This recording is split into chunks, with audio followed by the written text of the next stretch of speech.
I love my romance with a side of sports. I think that is a great place for sports to be in literature.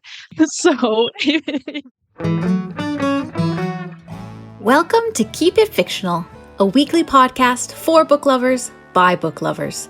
Build your to-be-read list with Sadie, Liz, Virginia, Fiona, and Corrine from the Port Moody Public Library. Warning, this podcast contains strong opinions and may cause an increase in your library holds list.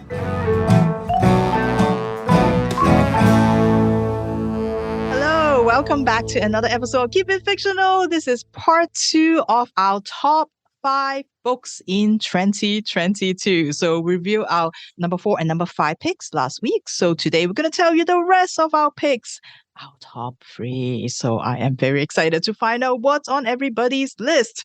We're going to go right into it. Let's start with Mark. So my book that I'll be talking about now is Internet for the People by Ben Tarnoff.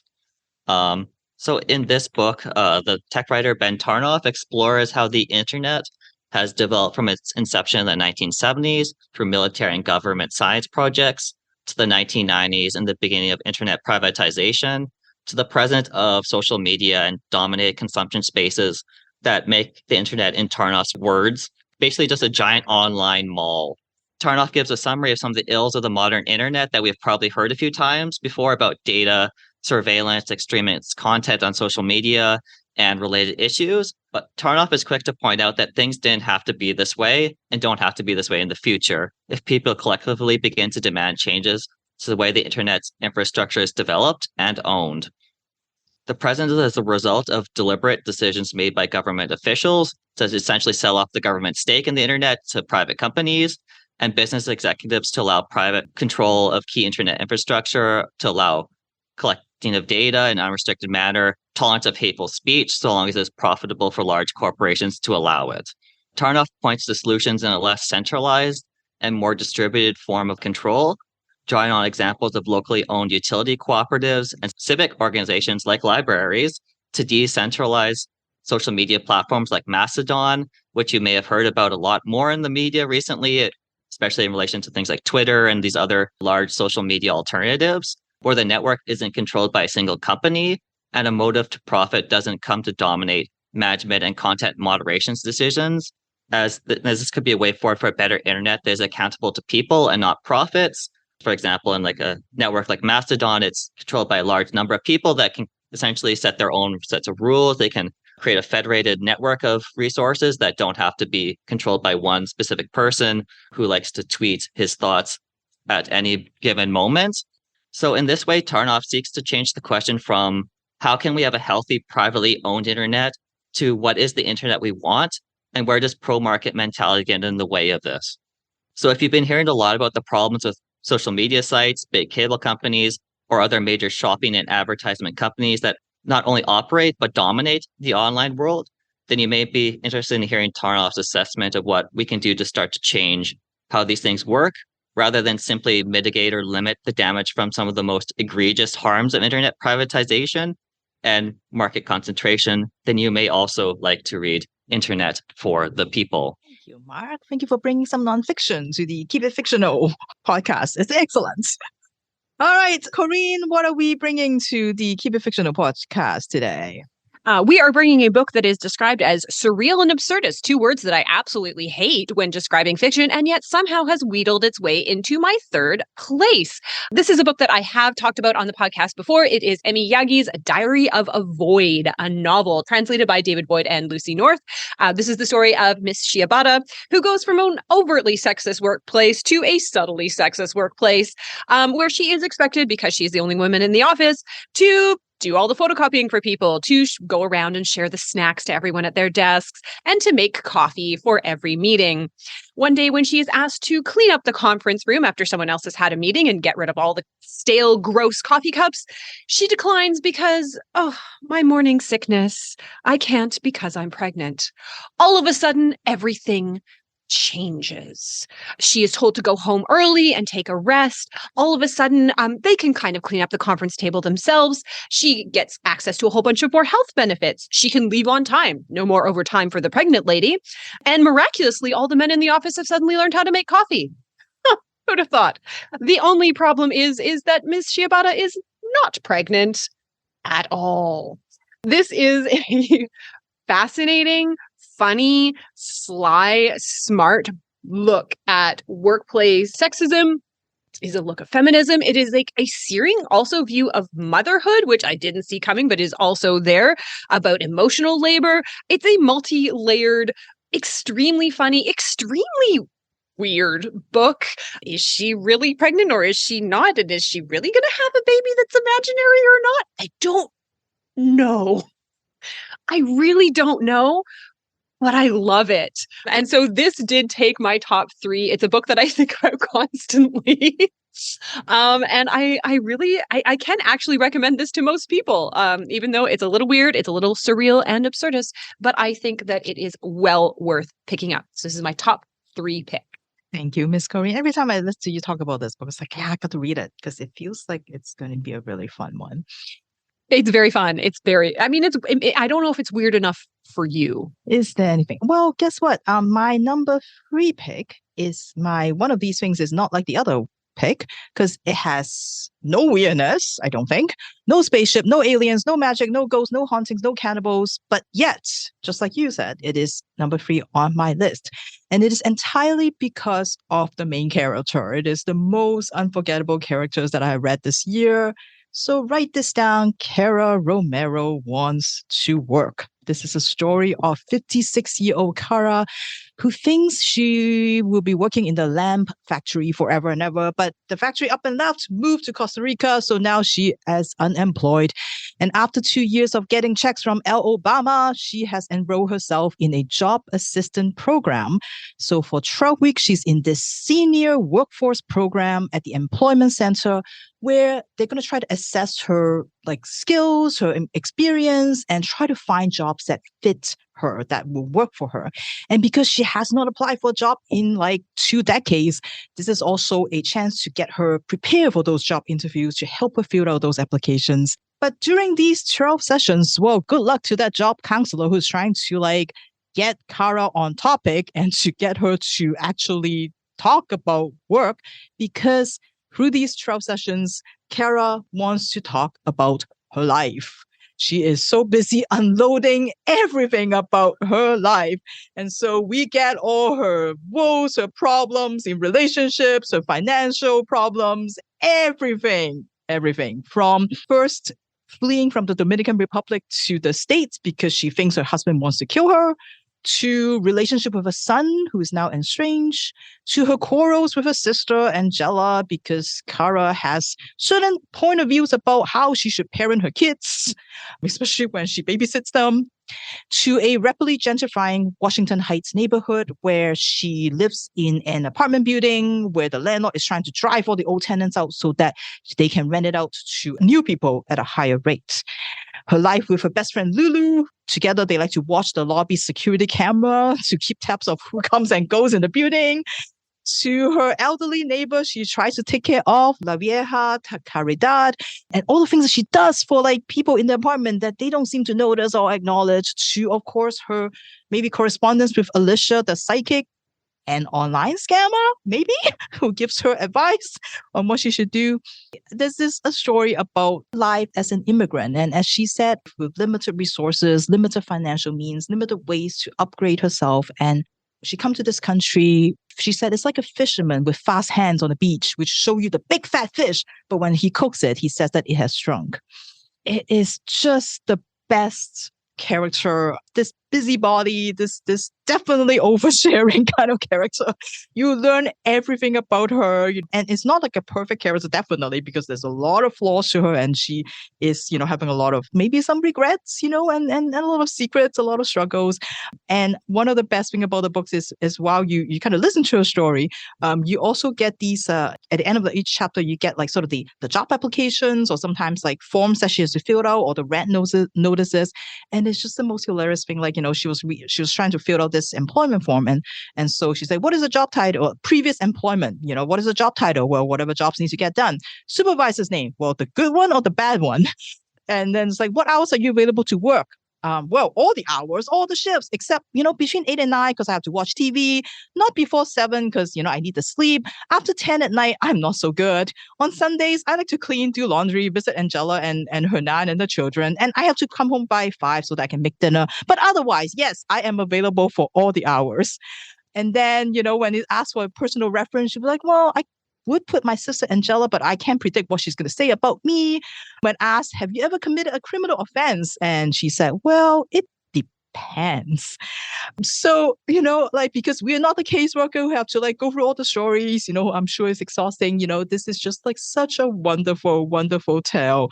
I just love her so much. And in one of the review, they said that there's a Spanish word that's a hogar, which means is to literally means to undrown, to vent. And that is exactly what she did in this book. Just venting her whole life story. And so this is How to Drown in a Glass of Water by Angie Cruz.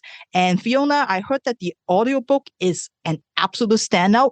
Apparently it's just amazing. And I'm very tempted to even buy that because I just would love to hear her voice in an audiobook. So I hope you would go have a chat with Kara. Well, it's more like a one-sided conversation, but anyway, it is amazing. This is my number 3 pick. Totally not what I expected, but it was just such a wonderful read.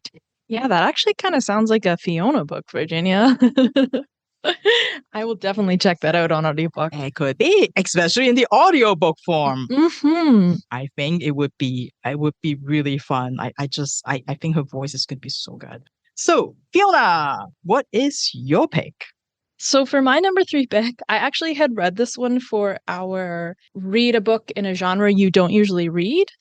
So it is also my kind of odd one out because I went with a self-help book. It is called How to Keep House While Drowning by Casey Davis. And the byline is A Gentle Approach to Cleaning and Organizing, which is important because I believe this was previously published with a different subtitle. And I'm imagining it's for marketing that they kind of maybe pushed it a little bit differently. And I think that this approach was very successful. So this is essentially Marie Kondo for people with executive functioning difficulties. So it's not so much the content that I appreciated so much as the voice and the format. It really impressed me and kind of showed me some things that I've never seen done in a book before. It has a shortcut guide for people who are non-neurotypical, and also some translations of metaphors for people on the autism spectrum. And I'm glad that they put the word gentle in the title because that's really what it is. The author is so gentle and understanding and is basically encouraging you to give that to yourself as well. It's not about bullet journaling in a beautiful way. It's not about folding your socks. Her most practical advice in there is this 5-step approach to cleaning, which is divide it into garbage, things that have a place, things that don't have a place, dishes, and laundry. And basically tackle each one of those separately, maybe even on a different day. So the idea is not to have a sparkling home, but basically to survive in a way that gives you back your dignity. And like I said, there's not a whole lot of those practical bite-sized things, but it's this gentle way that she's leading you through it to say look, you might have a health issue that is stopping you from being this phenomenal home cleaner, or you may be going through loss, and all of these things we need to give ourselves a break on, and not even necessarily for a period of time, but maybe it's your life, and maybe you need to draw back your expectations for how clean your home is. And her bottom line is that is not a moral.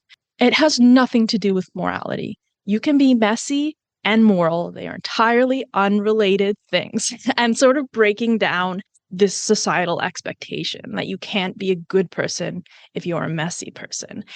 So it really touched me, especially as someone who doesn't read much self-help. Sort of this self-help book to tell you that you don't need self-help books. And a very, very gentle voice. So I would definitely recommend that. If you are someone who likes self-help, as like maybe sort of a different approach to it. But also, if you're not someone who likes self-help, because this is really a more, I think, human philosophy than some of the others. Not to say that those ones aren't good, but it's recognizing people are different and different people need different approaches to everything, even the practical things like cleaning in our life. So it's also really short. And like I said, it has that like shortcut version, or, you know, if you want to tackle a specific problem. I hope it does get some traction. That is How to Keep House While Drowning. Thank you, Fiona. I think we're all like nodding our heads off, especially when you say the word, just because you're messy doesn't mean you're a bad person. That is something that we can all sort of embroider on our whatever pillow. So thank you for that. So those are our number three. I can't remember. Number 3 picks. So thank you for that. And so we're gonna go into our number 2 picks. So Mark, what is your number 2 pick? My number 2 pick is an ongoing manga series called Blue Period. So this series began publication in English in 2020, but I felt the need to include it here because the volumes that were published this year have been particularly outstanding in my opinion, compared to other works of fiction, be it YA or adult, manga, visual versus like a traditional novel. It's definitely stood out as being exceptional in my opinion. So I felt the need to include it here on the list for 2022, even though you could argue it's technically 2020 or however you want to slice it up. So in this series, the popular high school student Yotaro Yamaguchi is beginning to wonder what he's going to do with his life. With most of his time spent coasting on minimal studying and time in bars, he mostly hangs out with his 3 best friends late at night watching soccer and indulging in some drinks and smokes that aren't exactly legal for someone his age. As someone who's mostly living on the surface without really having a deeper or guiding interest in his life, Yotaro is kind of just coasting along, going with the flow as a moderately popular, moderately successful student. This changes when he encounters a painting by one of his fellow students and member of the art club, Maru Mori. Something about the combination of the technique, subject matter, and overall composition strikes Yotaro in a way that he's never felt before. Through his interactions with Mori, his non-binary classmate Yuka, and others in the art club, Yotaro begins to look at art, inspiration, interest, and passion in a way that he never imagined before. Thus begins Yotaro's journey into the world of art, with him progressively joining the art club himself. He joins a night art school where he meets other students who are aspiring to make it to art school, and then eventually preparing for art university entrance exams as well. Through his new experiences, Yotaro makes new friends, expands his perspective on what art is, what its purpose can be, and the many ways in which art can be a deep expression of the person who created it. Because that's sort of like what originally drew him to it, his ability to begin to express himself and seeing other people expressing themselves through their art, and how that really changed his way of looking at things, his way of experiencing himself, his way of approaching life. And just in general, it is this very transformative thing in his life. The series features a lot of colorful characters, as I mentioned, from Yotaro's high school, his night school, and in the more recent volumes that came out this year, his adult life and his life in university. There's also a lot of famous art and art theory in this series. So if you're interested in learning about historical artists, schools of art, and the kinds of thoughts that go into making a work of art, then you'll find a lot that's of interest here as well. Or if you don't already know much about art, then experiencing things from Yotaro's perspective is also kind of interesting, because you can kind of learn and gradually pick things up as he does throughout the series. You're kind of experience it in the way that he experiences it in a way almost. And I just found this very interesting because it almost combines like a good fictional story with this kind of non-fictional theory and history and things like that into a very good narrative that combines a lot of things that you don't often see in many narratives. So that also made it very special for me. So if you like a good coming of age story, are interested in, or have always wanted to know more about art, or just want a really good manga series with a realistic plot, then you may also like Blue Period. Yay, a manga recommendation. Thank you, Mark.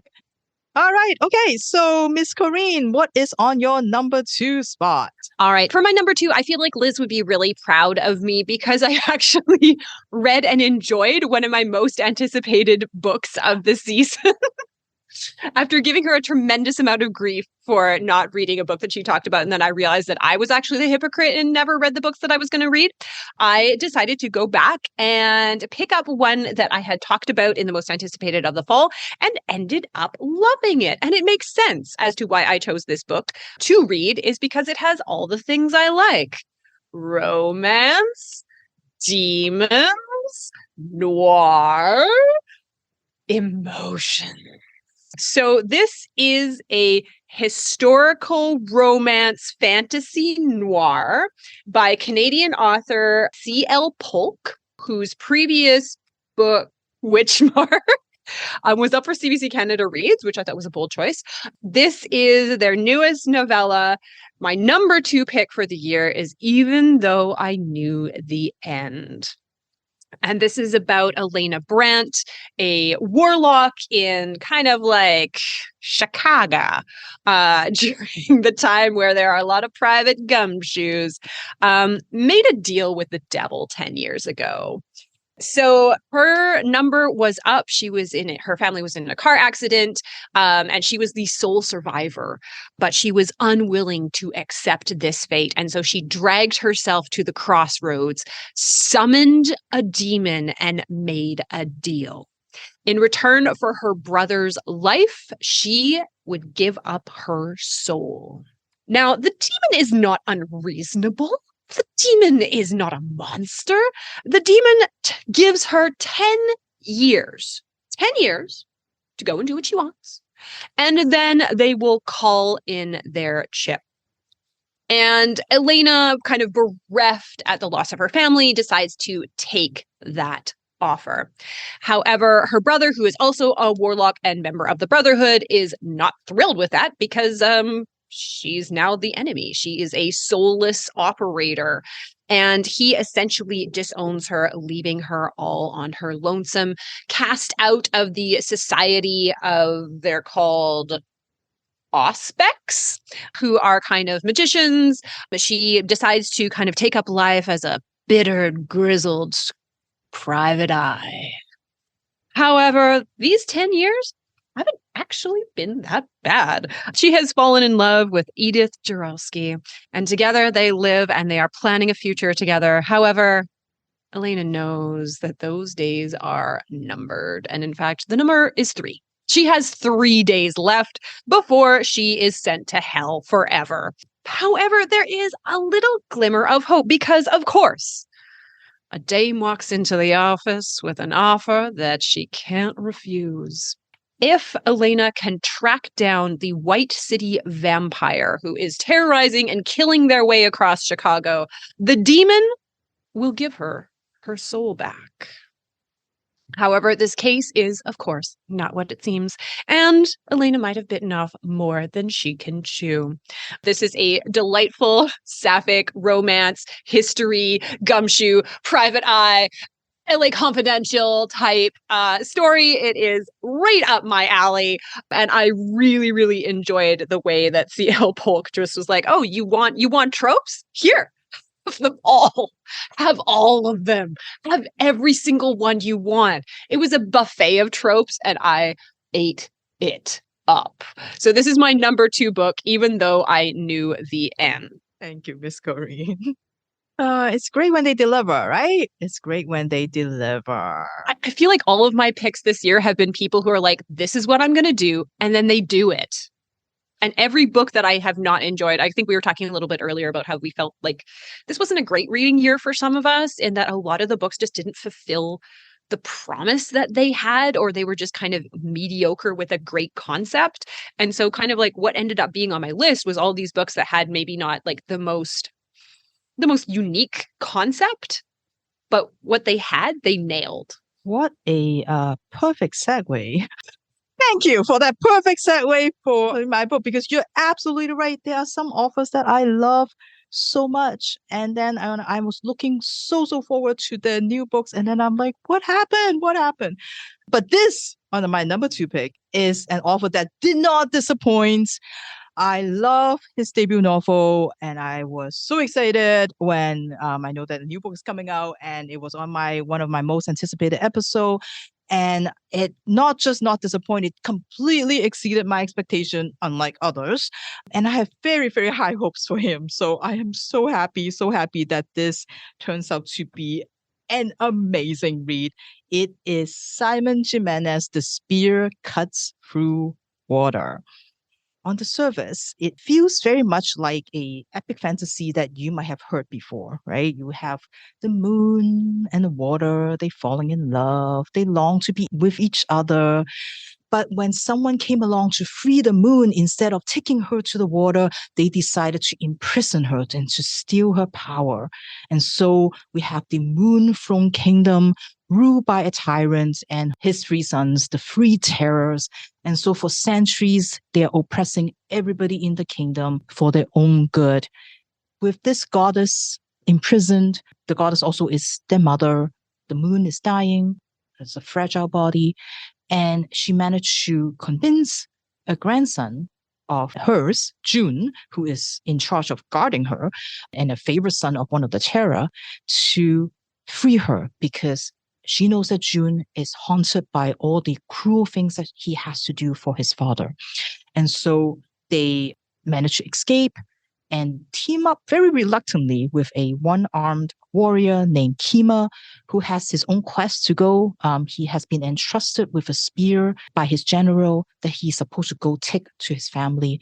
And so now they're both kind of together going on this quest to find a way to end the Moon Throne, to deliver this spear with the three terrors in pursuit and try to reunite the moon with the water.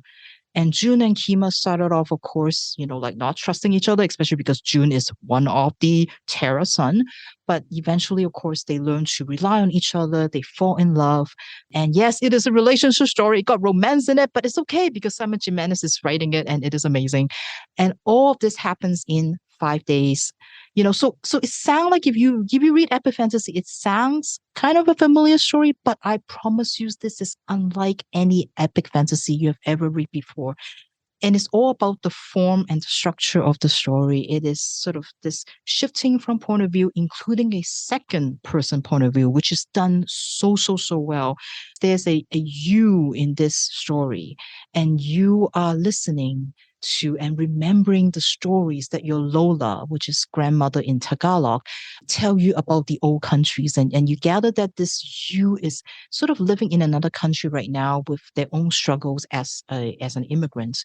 And you're listening to the stories, and then you're also invited to participate and hear this story and watch it unfold as kind of a dance in this place called the Inverted Theater, which is a place where when it used to want to visit the water, it would cast its reflection into the water surface and created this inverted world. And that's where they build this theater.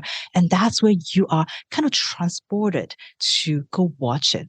But you're not just a spectator, because at some point you are very, very crucial to the story. And you will collide with the characters June and Kima at one point.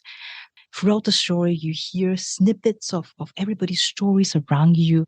And they usually give you a bit of a glimpse to all these other characters that are just like side characters, or they're kind of in the background. Or sometimes you might be holding an object and you hear sort of the story of the creator of this object. But it's like this collective voice, and to make sure that no one gets forgotten in this story. It is so, I'm totally not doing it justice to explain it. And this is going to be like my number one pick is the same thing. It's just like, it's one of those books and it's not helpful in a podcast to say, you got to read it, to experience the book. But it is really like that. It's just this really ambitious book that you really need to read to experience why it's so amazing and so stunning. And I was reading what people think about the book after I read it, and a lot of people say this is not a book for everyone, and I was just like, no, but everybody should read it. But I also understand what they're trying to say, because I think it is for readers who don't mind not having a sort of a solid kind of ground to stand on. You have to be willing to get lost for a bit and be lost for a bit and be okay with that, because it is so unlike anything that you have read. It's an epic story, but it's also so intimate in some ways. It is a story for everybody who loves a family story, who loves folktales. it is just amazing. It's one of my favorite fantasies, definitely of all times, really. But definitely my favorite fantasy of the year. So this is Simon Jimenez, The Spear Cuts Through Water. Reminds me of a quote from Jane Austen. If I loved you less, I might be able to talk about it more. It's really difficult to talk about the books that we love and that touch us so deeply, because just talking about the plot is not enough. Yeah, absolutely. And I think for books that are like really like they use a very different, unique kind of storytelling technique, it's really hard to describe it because you can't really explain what it is. You really do have to experience it. But that's my excuse anyway for not doing a good job in explaining this book. But yeah, so that is my number 2 pick. What is your number 2 pick, Fiona? I have to apologize for being a bit boring for my number 2 and 1 pick. Because they are ones that I've already talked about on the podcast, so no big reveal moment. But my number 2 is a sapphic YA sports romance. It is Home Field Advantage by Dahlia Adler.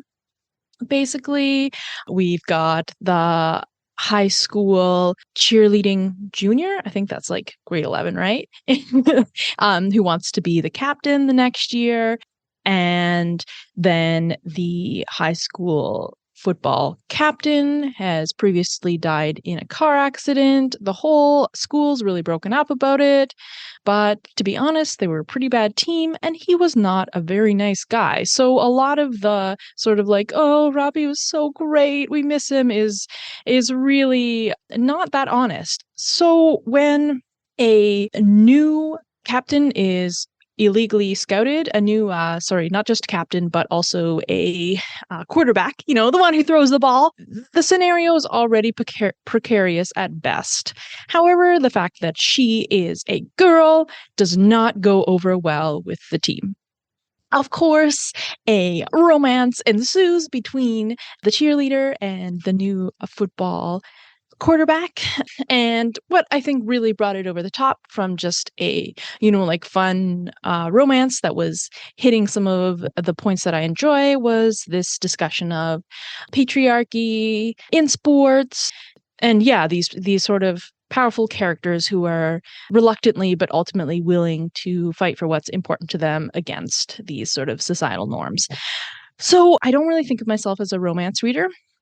I definitely lean towards queer romance, but I'm realizing that I do like romance, and I think part of it is the diversity that is out there in romance right now. You can pretty much say, like, I'm interested in this kind of character with this kind of background, and I want it to be about sports, or I want it to be about baking, or I want it to be about and it exists. And I think that is pretty exciting. And they're also not super, like, they're not always cookie cutter romances. Like, I don't care about the big meet cute, and I don't care about the scenario in which they finally tell each other that they love each other.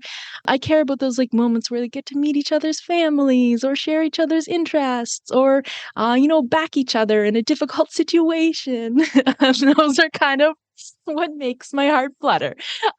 So I do think it's an exciting time to be reading romance because, you can say, I want this and that, and then you can go find it. And there's also a lot of good execution out there because that's also important. You can say, I want this and that, and then it doesn't follow through. But this one definitely does. And certainly, I love my romance with a side of sports. I think that is a great place for sports to be in literature. So if you like sapphic romances and you want to read about sports, I would highly recommend Home Field Advantage for both a satisfying and comforting read that delivers a little bit more. I think that's the line. This is a great place for sports to be. Sure. All right. Well, I'm sure Corinne approved of your assessment of the romance genre. All right, we finally arrive at our number 1 pick spot. Oh, this is so exciting. We're going to start with Mark. Mark, what is your number 1 pick of 2022? So my number 1 pick of the year probably won't come as a surprise if you sort of listen to some of the things I've said before, but so my number 1 of the year is Scattered All Over the Earth by Yoko Tawada. In this story, Yoko Tawada's latest creation, we follow Hiroko, a Japanese refugee living in Denmark, and Knut, a Norwegian linguist, in their travels across a near future ravaged by environmental collapse, widespread migrant flows, and countries like Japan have ceased to exist altogether due to somewhat unexplained environmental catastrophes. Hiroko, in her attempts to adapt to the mix of European languages that she has encountered, creates a kind of homemade quote unquote language, as she calls it, that she refers to as Pan-Ska or Pan-Scandinavian, which she uses to teach migrant children, most of whom are from the Middle East, but other regions as well. And one reviewer of this book kind of referred to Pan-Ska in this way that I found was very interesting, as Pan-Ska reads like a Japonic parody of Nordic syntax translated into West Germanic language. So if that sounds kind of complicated, there is a lot of unique sort of language things going on in this book, which is very much par for the course for Tawada, as she loves to play with idioms and bits and pieces of language as she combines them, borrows pieces from others, and kind of recreates her own kind of idiomatic language system. This unique language garners local television coverage for Hiroko, which is how she meets the linguist Knut, who first upon seeing Hiroko on TV is immediately captivated, and as he puts his thoughts immediately begin to roam through his mind, like Huns on horseback roaming through the fields. And there's kind of like these lots of little metaphors in that kind of way in the language and speaking of the characters.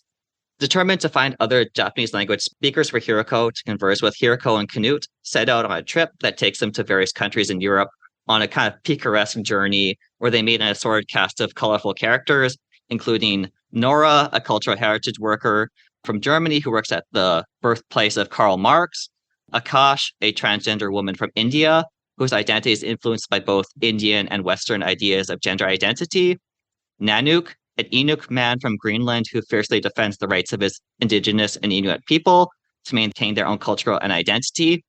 But he also goes by a second identity called Kenzo in his journey to learn about sushi, Japan, and the secret to the perfect umami flavor. There's also a mysterious Japanese man/robot, we're not quite sure which, named Susanoo O, whom they plan to take to Stockholm to be examined by a speech specialist that Knut is acquainted with, because Susanoo O is no longer able to speak, but is perfectly fine mentally and physically. And each of the chapters of the book, perspective shifts among the different characters, and we can see vastly different styles of thought, thinking, and speech between the characters, as well as between their inner way of thinking in one language, set of idioms, and etc., and their outer way of expressing it in multiple different languages, depending on who they're with at the time. This includes the way they perceive themselves versus how others perceive them, their motivations and feelings toward the other characters, and how they understand the role of language, culture, and their identity in their lives. And there's a lot of themes around this cultural identity, language, diaspora, environmental instability, and all these kinds of topical things going on within the narrative throughout it. And this is actually the first book in a planned trilogy, apparently, from what the publisher has said. So there's a lot more to come in the plot overall. So there's not a ton of resolution at the end, but there's a lot of emphasis on the sort of the journey along the way, as we sort of like are just sort of starting out. This is the beginning of their journey, more or less, as they set it out across Europe to find more speakers, more people with interesting identities and experiences that I'm sure will come up in the following books. So if you like writers with a unique worldview, explorations of culture, language, or identity, or if you're interested in a story with continent-spanning travels and chance meetings, then you may also like Scattered All Over the Earth. Yay! Number one mark pick! I need to add that to my list. That sounds amazing. So, Corinne, it is your turn to review your number one pick of the year. I'm so like nervous and filled with emotion. This is the big reveal where we get to hear everyone's top pick. And my favorite book of this year, I would kind of describe as a gut punch that hits a little too close to home. Just to kind of show you the quality of this particular book, I kind of wanted to start with a quote from it. And it is about one teacher talking to our main character. He says, "I still think you should graduate. You can keep pushing just a little longer. Think about your future." I felt like what he was saying was true, but the voice in my head overrode it with, "But my present is already too much." I was losing sight of the line between what I needed to accept and what I could run from in order to protect myself. This is the story of Akari, who is a high school student whose life centers around her Oshi, her idol.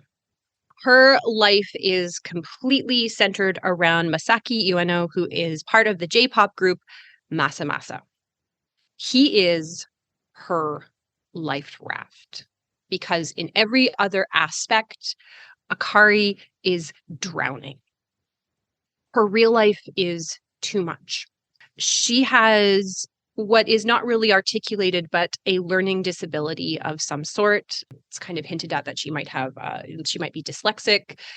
The author has based this on her brother's experience in the Japanese school system. She has a very difficult family life. Her mother doesn't understand her. Her mother doesn't understand why she just can't try. Why doesn't she try harder at school? Why doesn't she try harder to apply for jobs? Why doesn't she try harder to study to try and get into university? Her mother doesn't understand, and her father doesn't understand, is that she is trying as hard as she can. At her job, she deals with really unpleasant older gentlemen. She's unable to cope with kind of competing instructions at the small restaurant that she works at. She has problems with reading and writing. She has difficulties with food. She has a lot of difficulties in her life and finds it overwhelming. But the one place where everything makes sense to her is when it comes to her Oshi. Akari shines. She is able to perfectly transcribe and interpret his interviews. She keeps a blog where she goes over his interviews and his concerts and his shows, and she has a massive following of people her age and older. She makes friends with people online. She is able to do these amazing articulate analysis of his shows and the symbology of his albums. She makes sure to keep on top of his merchandise, make sure to help vote him into the most popular spot on shows, and she helps organize things like this. But both of her worlds start collapsing when her idol is accused of hitting a fan. And Akari cannot understand that. As she watches her idol, the person that she has kind of like built her life around, slowly fall from grace. This is a story about outsiders in a system. Both Akari herself, who is an outsider within the educational system that cannot support her. She's an outsider in her family. But it also talks about idol culture and that system as well, that entertainment system where Masaki Ueno is also kind of an outsider who wants to live his own life, to be his own person, and to be himself. This is a book that takes on the idea of toxic fandom, but also the beauty of fandom in bringing people together and giving them a purpose. It talks about the pop music machine and people that get ground up in it. But it also is about the question of what gives life purpose and what gives life meaning. Is being interested in an idol or a group just about escapism or comfort? Or is something like this, is loving something, can it give you a greater purpose? Can it give you motivation and community? And in some senses, can it save you? I loved this book, and you can see that there are actual Post-it notes sticking out of it, which is something that I never, ever, ever do. But there are lines in this that took my breath away, that I felt the need to like highlight them, although I never would because this is a library book, but like write them down somewhere. There's a section where she says, maybe if I kept putting out uncomplicated emotions, I could eventually turn into an uncomplicated person. Oh! I literally had to like stop and put the book down at a couple of these lines, which are just so powerful and eviscerating. It's a book that is talking about so much, and something that's really near and dear to my heart. I stan BTS. I'm ARMY. So this kind of examination of what it is to be a fan was really personal and really interesting, but it's also talking about, finding that sense or purpose in life when everything seems so out of your control, where getting up every morning is hard, and where you always feel like whatever you do will never, ever be enough. This novella by Rin Usami, translated by Asa Yoneda, is an award winner in Japan. And I think that it is such a fascinating, deep piece of writing for something that is so short. And what I loved in the back was the letters from the author, the letter from the translator, the letter from the illustrator, which were kind of explaining their approach to this particular book and what it meant to all of them.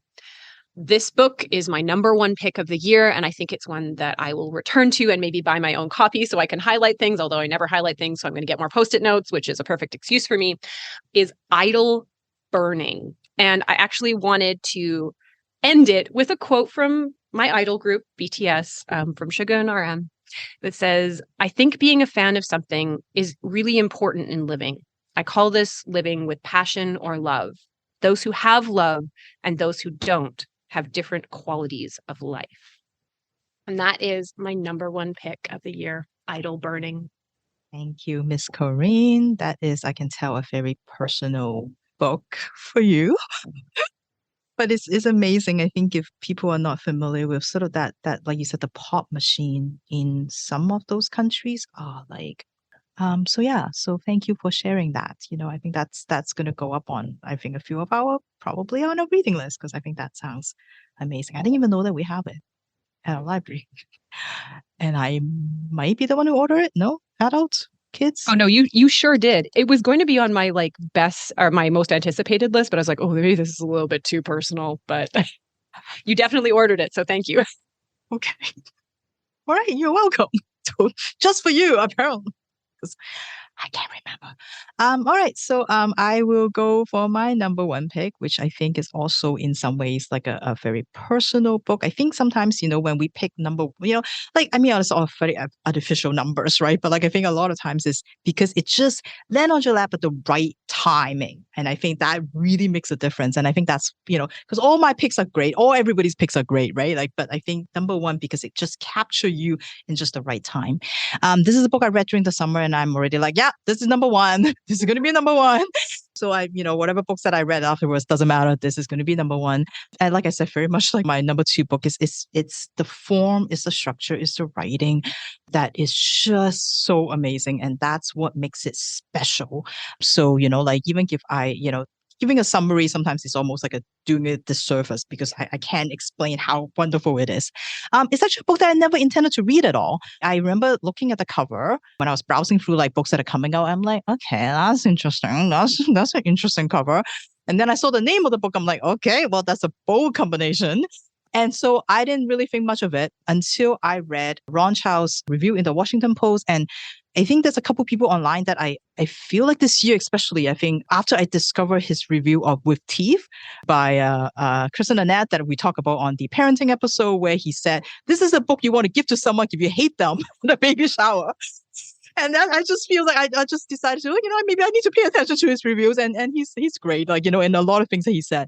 And he said of this book, he said, this is the weirdest and the most mind-blowing book about America that he has ever inhaled. And then in the second or third line of the review, he said the word fever dreams. And I'm like, okay, yeah, I'm there. I am totally there. And it is definitely a critique of sort of the hypocrisy of the ideals, or those national kind of ideals that we believe in and those values that we believe in. If you're listening to this on the podcast, please go Google the cover. This is Thrust by Lidia Yuknavitch. It is so amazing. The story, even though I'm not going to do it justice, is about 12-year-old Leispe, whose name in Lithuania means freedom. And she lives with her father in sort of the future in about 2070, 2080. Because of climate change, they have what they call the Great Water Rise. So a lot of the cities have been submerged underwater. So she and her father, they are refugees that have fled to America. And they're now living in sort of like a New York, like what old New York is. And her mother died in her old country, and her little brother was lost at sea when on their voyage here. And even though the world as we know it, like, the society, everything is sort of broken down. But one thing that never goes away, xenophobia. There was all these raids still. They were very organized to try to round up all the refugees and, send them to who knows where. Leiswei has a special ability that she learned from her mother. She's able to travel back and forth in time through water. And she is what they call a carrier. And this is actually a concept Yuknavitch talked about that she learned from Ursula Le Guin, that she got to know for a few years. And so she's taking this idea of this carrier kind of concept. And Leiswei is one of the carrier, and guided by a turtle named Bertrand, she was able to kind of go back and forth in time to visit different people and carry these objects that she will bring to them that will make a difference in their life. She visits in 19th century, she went to visit French sculptor Bertoldi, who is the designer of the Statue of Liberty, which of course is a gift from France to the States. And through his exchanges with his cousin Aurora, who's a sex worker in the States, we sort of learn about these two people, and with Aurora, who has a special kind of room in her house where she try to help people who are seeking out freedom. And then Leiswei also go and visit the laborers who are now assembling the Statue of Liberty. They're all sort of people, as they say, all of us from someplace else, all brought together, all people of color, by this particular statue and of course what is supposedly symbolized. But even as they are assembling the statue, those kind of values changes, because Yuknavitch, when she was doing research for the statue, she learned that the chains that the statue has is supposed to be in her hands, because they want to show that's triumph over slavery. So they want to make it very obvious, and she's supposed to be holding them in her hands. But of course, that might be too offensive to all the slave owners and all the white Southerners. So, well, let's not do that. Let's hide it under her dress. And so that's where it ends up. And so in Leiswei time, the Statue of Liberty is also submerged, and it's also kind of like a tourist attraction for people to go and see.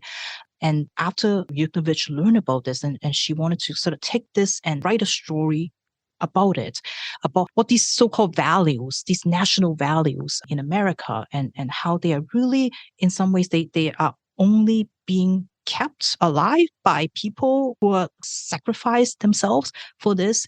As the book said, the people who will never be fully counted in the country are the people who Yuknavitch wants to showcase and want to give a voice to. And the hypocrisy of this, or of this, what the statue means, or what it's supposed to mean.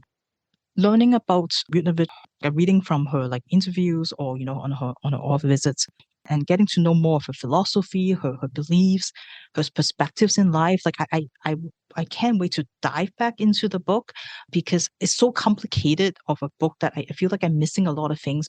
She believes that a story can really regenerate you from trauma that you suffered. And she's the author of a TED Talk and also a book called The Misfits Manifesto. And in there, she talks about how to be a misfit means to be willing to dive into the waters of one's life, swim to the wreckage at the bottom, and bring something back to the surface.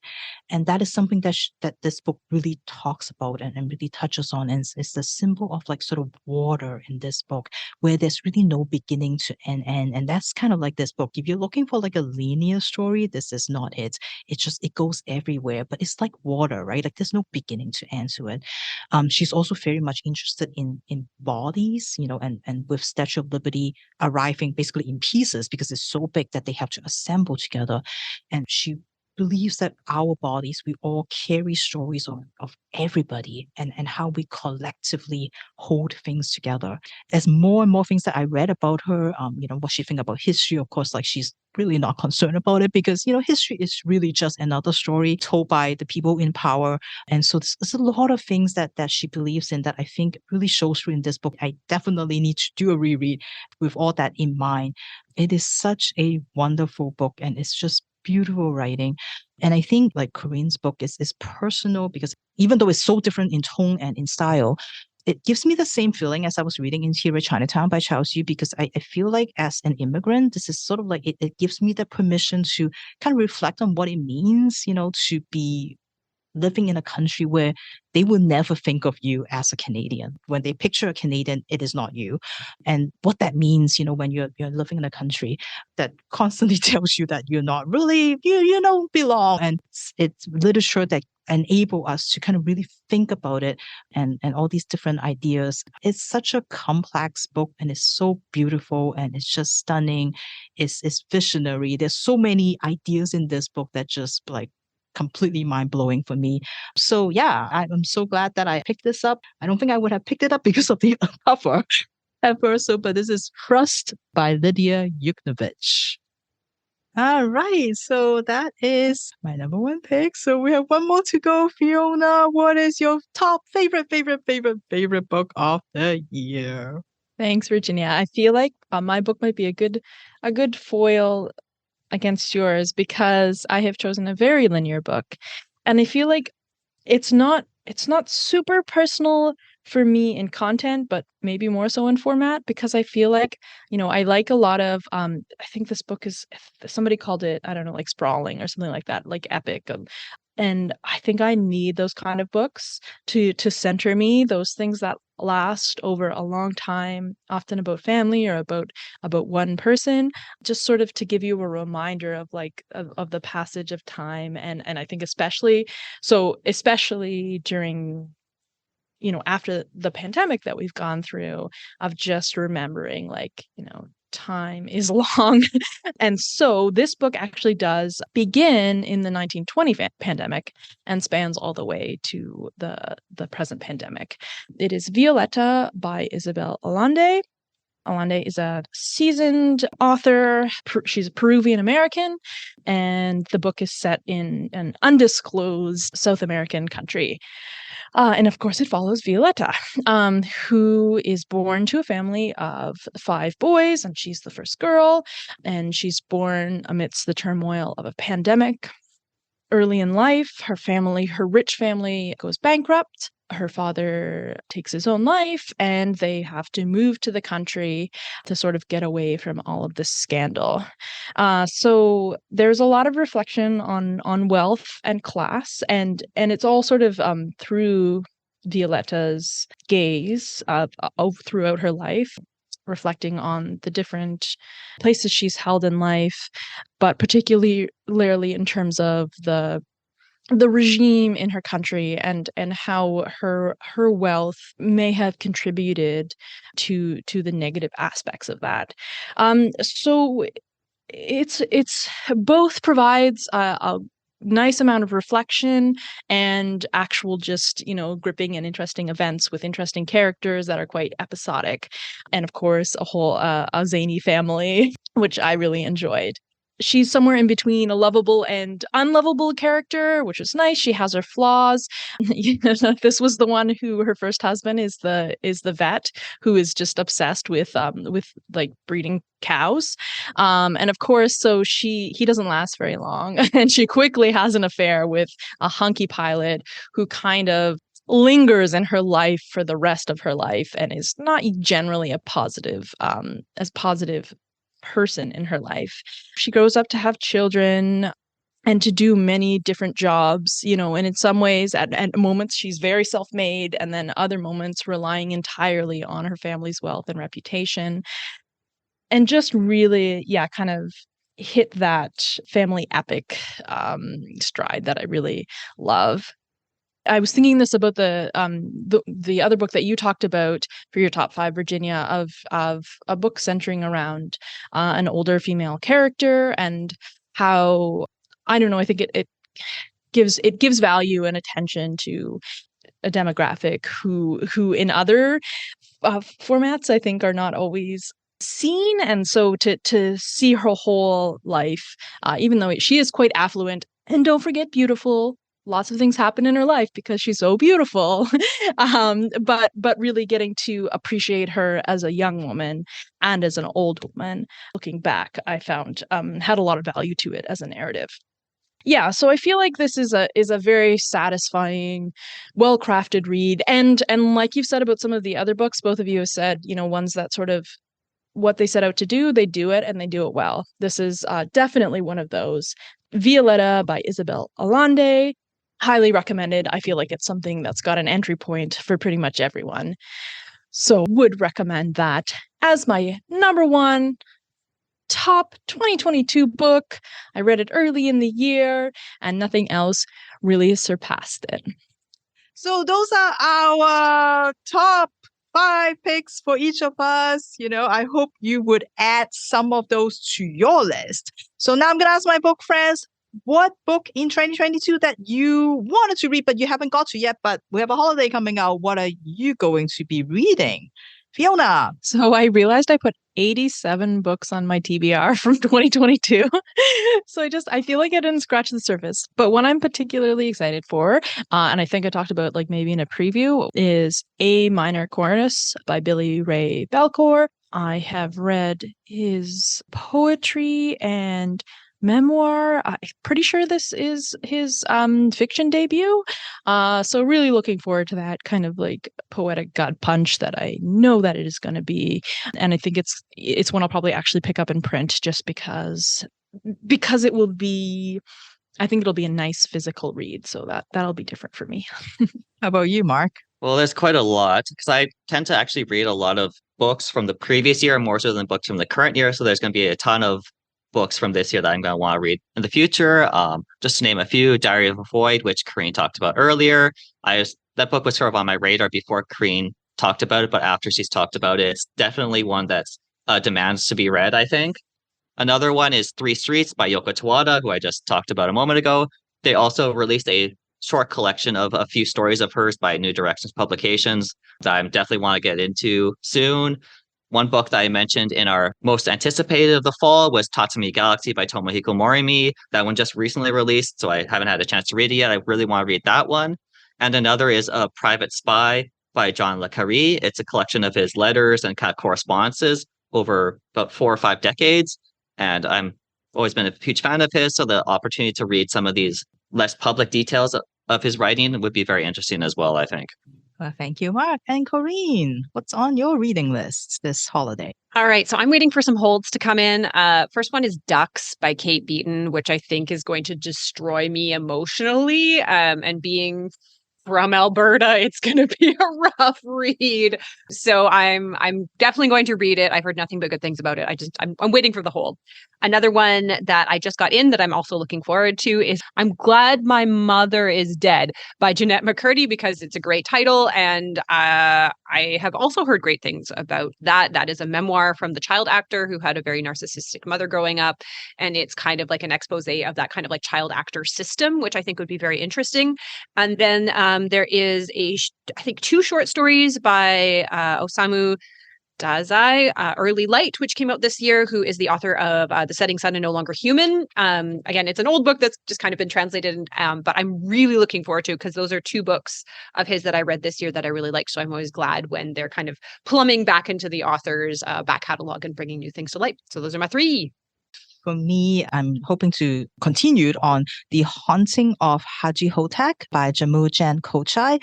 It's a short story collection, and I read the first one, which I'm hoping Gabriel will be here because I think they would appreciate. It's called Playing Metal Gear Solid 5, The Phantom Pain. It's about a young man who's like sort of playing this video game, like so super excited to go shoot some things, but then he sort of like started to see his father's village in Afghanistan in the game, and he sort of blurs into that very surreal kind of like, getting to the memory of like war happening, and he started to see sort of characters like his relatives in the game. It is amazing. It is so good. So I cannot wait to continue that book because I think his stories is going to be amazing. And I, of course, Labi Tihar Neon with a new book that came out that I haven't got a chance to read yet, but it is set in the same world as Central Station, which I really, really love. So I can't wait to read his new book. And one more, because there's so many, but one more, it is Eugene Bacon. It's a book called Mage of Fools. It's not about the dictator, but it's about the dictator's sorcerer. So I cannot wait to read that. So those are my picks. And yeah, so I am so excited that, like we have so many book suggestions for everybody. And I know this year's been great. Next year is going to be just as great. So I am looking forward to 2023. And of course, we'll do our most anticipated episode to give you some suggestions and some preview of some of the books that are coming out that we are excited about. So can't wait for that. So, again, thank you everyone for being with us for 2022. We hope you'll join us again in the new year. So have a great holiday. Have a happy new year. And we will see you in 2023. Thank you for listening. If you like our show, please tell a fellow book lover about it. You can find a list of all the books we discussed in our show notes. Join us next week for another fun book chat. Until then, keep it fictional.